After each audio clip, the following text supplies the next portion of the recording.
বাংলাদেশে যারা ভাস্কর্য তৈরির চিন্তা করছেন বন্ধ করেন। ভাস্কর্য মুশরিকদের চিহ্ন। কোন ইমানদার লোক ভাস্কর্যের চিন্তা মাথায় আনতে পারে না।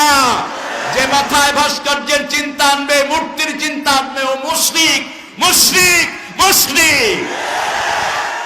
কিছু পান্ডা নেতা, বেয়াদব নেতা, উচ্ছৃঙ্খল নেতা, বিকৃত নেতা, পাগল নেতা। আমরা কারো বিরুদ্ধে বলতে জানি না, কিন্তু কোরআনের বিরুদ্ধে যারা, তাকে ছেড়ে কথা বলবো না কোনোদিন।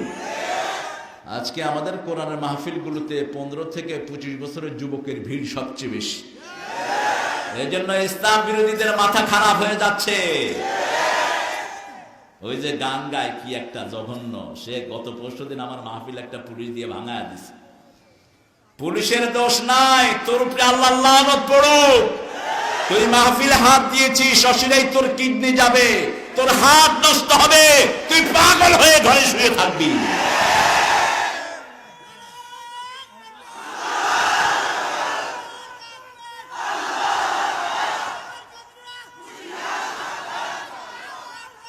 না, ইসলামের শত্রুরা এটা এখানে বলবো না, এখানে শত্রু নাই, এখানে যা আছে সব বন্ধু। এখানে আমরা বলবো সারা দুনিয়ার মুসলিম এক হও, ঠিক কিনা? যেই দলই করুক, আমার ভাই কোরআনকে ভালোবাসে, আমার ভাই আমার লোক, ঠিক কিনা? অতএব মাহফিলে কখনো এই স্লোগান দিবেন না, ইসলামের শত্রুরা হুঁশিয়ার সাবধান।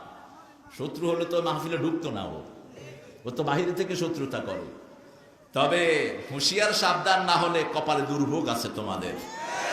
দুনিয়ার দিকে তাকিয়ে দেখো না, অচিরেই আসতেছে ইমাম মেহেদী।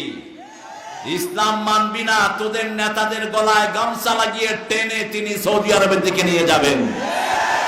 তোদের ড্রোন তখন কাজ করবে না, তোদের এলএমজি আদমজি কিচ্ছু কাজ করবে না, তোদের কোনো অস্ত্র কাজে লাগবে না। অচিরেই সে সময় আসছে, পৃথিবীতে নেতৃত্ব দিবে মুসলমান মুসলমান মুসলমান। মাহফিল বন্ধ করে না আমার পুলিশ ভাইয়েরা, ওরা অত্যন্ত আন্তরিক, হৃদয় দিয়ে চায় যে একটা কোরআনের মাহফিল হোক, কিন্তু তাদেরকে বাধ্য করায় কিছু পান্ডা নেতা, বেয়াদব নেতা, উচ্ছৃঙ্খল নেতা, বিকৃত নেতা, পাগল নেতা। আমরা কারো বিরুদ্ধে বলতে জানি না, কিন্তু কোরআনের বিরুদ্ধে যারা, তাকে ছেড়ে কথা বলবো না কোনোদিন। ওই যে ফ্রান্সের ম্যাক্রো মৃত্যুকে স্বপ্ন দেখতেছে বারবার,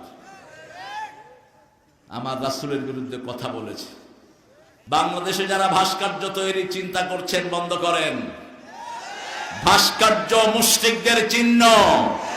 কোন ইমানদার লোক ভাস্কর্যের চিন্তা মাথায় আনতে পারে না। যে মাথায় ভাস্কর্যের চিন্তা আনবে, মূর্তির চিন্তা আনবে, ও মুশরিক মুশরিক মুশরিক।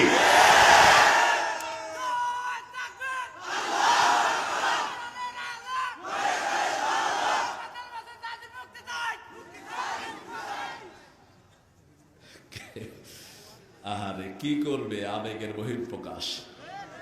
রাসূল সাল্লাল্লাহু আলাইহি সাল্লাম মানুষকে ভালোবাসতেন, তিনাকে অনেক কষ্ট দিয়েছে মানুষ। অতএব তিনার পথে যারা চলবে এরা তো কষ্ট পাবেই, এটি স্বাভাবিক। আমরা দুনিয়ার কষ্ট দিয়ে যেন জাহান্নামের কষ্ট মাফ হয়ে যায়, বলি আমিন।